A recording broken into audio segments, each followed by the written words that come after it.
Welcome to the channel.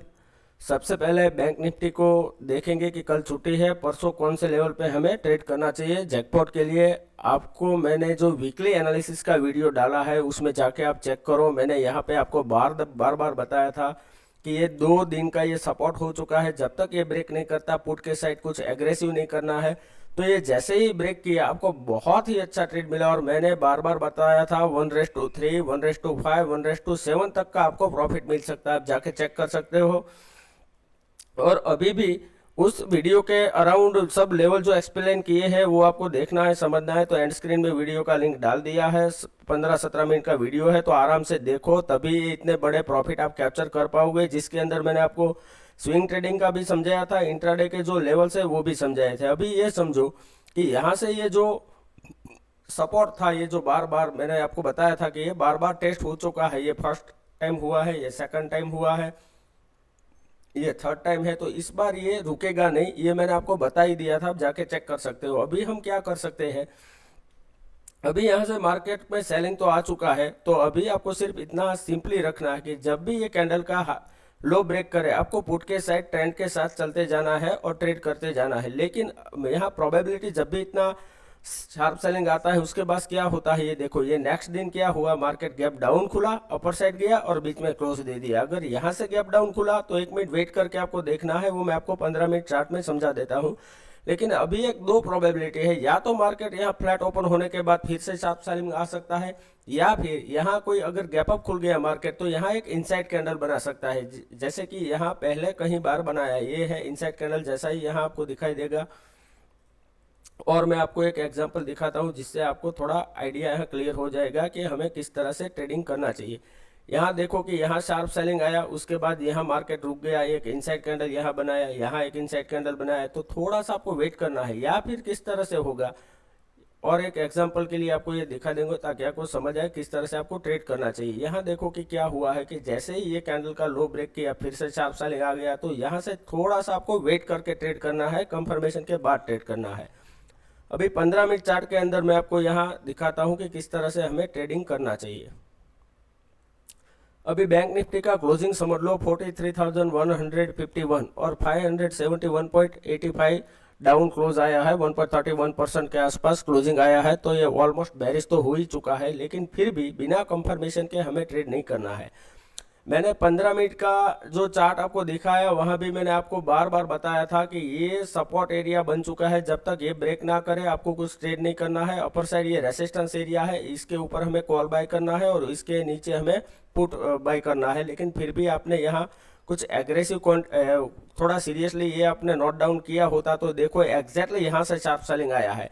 यहाँ से आपने 200 पॉइंट मैंने आपको बताया था और स्विंग ट्रेडिंग में 300 पॉइंट का बताया था और इंट्राडे में बताया था कि एटलीस्ट 100 पॉइंट आपको तो लेना ही है, तो आराम से यहाँ आपको मिल जाता। तो रूल्स फॉलो करके चलो तो आपको प्रॉफिट होगा ही, टारगेट मिलेगा ही।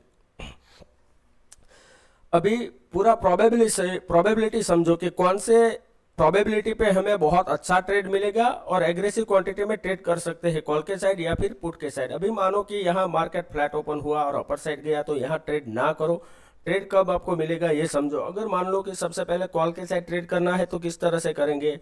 अगर यहाँ फ्लैट ओपन हुआ और ये 43,200 300 लेवल ये ब्रेक किया, फिर थोड़ा नीचे आए, रिट्रेस किया, फिर अगर ये 43,250 या 300 का एरिया क्रॉस करता है अपर साइड, तो यहाँ आपको कॉल के साइड ट्रेड करना है और स्टॉप लॉस को स्ट्रिक्टली ट्रेल करते जाना है। 1:2 1:3 का ही आपको टारगेट रखना है। कुछ बड़ा टारगेट के लिए अभी एक्सपेक्टेशन नहीं है, लेकिन फिर भी अगर बाई चांस चला जाता है तो 1:3 तक तो हमें मिनिमम टारगेट लेना है, स्टॉप लॉस ट्रेल करते जाना है। क्योंकि जब भी इतना सेलिंग आता है तो market slow and study most of 95% जो चांसेस होते हैं वो ये slow and study upper side जाता है। कभी भी ऐसे सिंगल शॉट में जाने के 5% ही प्रोबेबिलिटी होता है। ऊपर से ये वॉर का जो न्यूज़ चल रहा है उसकी वजह से कभी भी कहीं से भी बाउंस बैक आ सकता है या फिर शार्प सेलिंग आ सकता है। तो विदाउट स्टॉप लॉस या स्ट्रिक्ट स्टॉप लॉस के बिना ट्रेड मत करें। और एक चांस है, मान लो कि मार्केट फ्लैट ओपन हुआ, नीचे गया, तो थोड़ा सा वेट करो। यहाँ स्मॉल क्वांटिटी में आप पुट के साइड ट्रेड कर सकते हो। फिर आपको एग्रेसिव क्वांटिटी में कब करना है, जब ये थोड़ा नीचे आने के बाद, अपर साइड जाने के बाद, अगर ये ऐसे प्राइस एक्शन बना के ये पहली कैंडल का लो ब्रेक करे या फिर यहाँ से दूसरी कैंडल ही डायरेक्ट इसका लो ब्रेक करे या फिर अपर साइड जाने के बाद ये नीचे ब्रेक करे तो आपको यहाँ पुट के साइड ट्रेड करना है। जैसे ये 43,000 ब्रेक करता है डाउन साइड और 1:2, 1:3, 1:4 तक का आपको टारगेट इसमें एक्सपेक्ट करके प्रोजेक्ट करके चल सकते हो। ठीक है, अभी दूसरा पॉइंट समझो, अगर मान लो कि मार्केट डायरेक्ट गैप अप खुल रहा है 43,300 से लेके 350 के इस एरिया में, तो यहाँ आपको 1 मिनट वेट करना है। अगर ये यहाँ से नीचे जा रहा है तो यहाँ पुट के साइड ट्रेड कर सकते हो, लेकिन स्मॉल क्वांटिटी में करना, क्योंकि ये सपोर्ट तक आपको टारगेट मिलेगा 43,000। फिर अगर यहाँ टाइम स्पेंड करने के बाद ये ब्रेक डाउन करता है तो यहाँ से आप अगेन पुट के साइड एंट्री कर सकते हो। ठीक है, लेकिन अगर इतना बड़ा गैप अप खुलने के बाद डायरेक्टली अपर साइड जाता है तो हम इंटरेस्टेड नहीं है, क्योंकि यहाँ कहीं ना कहीं रेसिस्टेंस होगा, तो कहीं से भी आपको रिवर्सल आके स्टॉप लॉस हिट होने के चांसेस बहुत हाई होते हैं। अगर मान लो कि बाई चांस डायरेक्ट मार्केट खुल रहा है 43,000, तो यहाँ सिर्फ आपको 1 मिनट के लिए वेट करना है। अगर मार्केट ने यहाँ से डायरेक्टली नीचे जा रहा है तो पुट के साइड आप ट्रेड कर सकते हो और आपको टारगेट यहाँ 1:2 और 1:3-4 तक का ही आपको यहाँ प्रोजेक्ट करना ही करना है। और दूसरा पॉइंट, अगर मान लो कि यहाँ से अगर मार्केट ओपन गैप डाउन होने के बाद डायरेक्टली अपर साइड जाता है तो यहाँ आपको थोड़ा सा वेट करना है। ये पहली कैंडल यहाँ ऐसे ग्रीन होने दो, फिर ये थोड़ा नीचे आए, फिर अपर साइड ये ब्रेक करे, तो यहाँ से आपको कॉल के साइड एंट्री करना है और उसके अंदर हम 1:2, 1:3 मैक्स टू मैक्स इतना टारगेट रखो। पहला टारगेट 1:2 ही 2 के आसपास ही रखना चाहिए और विदाउट स्ट्रिक्ट स्टॉप लॉस आपको ट्रेड करना ही नहीं है अभी भी। आप ये समझ लो बात, क्योंकि अभी जो सेलिंग आ चुका है। दूसरी बात, प्राइस ऑलमोस्ट मूव हो चुका है, तो भाग के ट्रेड मत करो। और दूसरा पॉइंट, 43,000 ये अभी स्ट्रॉन्गेस्ट सपोर्ट है। अगर ये ब्रेक किया तो ये राउंड लेवल भी है, तो ये ब्रेक किया तो 200 पॉइंट आपको आराम से प्रॉफिट मिल ही सकता है। जब तक 200, 300 इतने प्रॉफिट आप कैप्चर नहीं कर पाओगे कभी भी आप प्रॉफिटेबल ट्रेडर नहीं बन पाओगे, क्योंकि नॉर्मल डेज में 1:2 का आप हर बार ले रहे हो मानो के।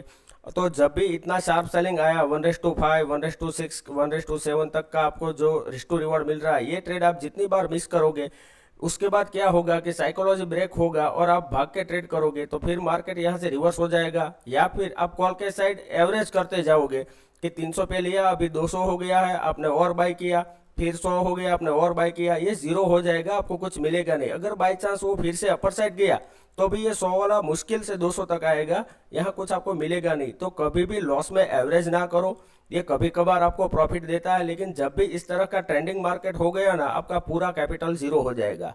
तो साल के अंदर मान लो कि 2-3 बार भी ऐसा हुआ ना, तो आपका कैपिटल जीरो होने की प्रोबेबिलिटी बहुत हाई है। 95% प्रोबेबिलिटी है कि कैपिटल जीरो हो जाएगा। तो ऐसे ट्रेडिंग से दूर रहो। Without stop loss, without strict stop loss 20 से 25 से ज़्यादा देना नहीं है। ज़्यादा से ज़्यादा 2 से 3 ट्रेड करो दिन के अंदर। अगर इसके ऊपर वीडियो चाहिए आपको कि कितना रिस्क टू रिवॉर्ड मेंटेन करना चाहिए, स्टॉप लॉस किस तरह से ट्रेल करना चाहिए, कौन से सिनेरियो में हमें ये समझ आएगा कि बड़े टारगेट के लिए वेट करना है, और साइकोलॉजी किस तरह से हमें बिल्ड करना चाहिए, तो उसके ऊपर आप कमेंट और लाइक कर दो। तो मैं आज ही या फिर कल, छुट्टी है तो कल भी आपको एक वीडियो बना के डाल दूंगा। अगर वीडियो अच्छा लगा है तो प्लीज़ लाइक कीजिए, शेयर कीजिए, कमेंट कीजिए, ताकि और अच्छे से आपके लिए वीडियो बनाते रहे। Thank you very much.